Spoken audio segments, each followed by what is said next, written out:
সংগ্রাম চলছে, চলবে।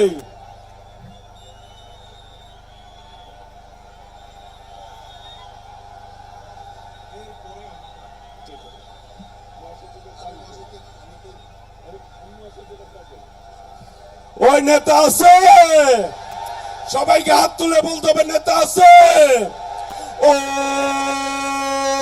সেই নেতা তারেক রহমান, তারেক রহমান, তারেক রহমান, তারেক তারেক রহমান।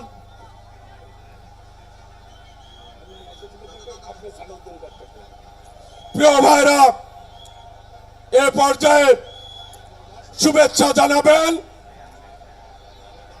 জনগণের পক্ষ থেকে, শুভেচ্ছা জানাবেন বিএনপির বিপ্লবী মহাসচিব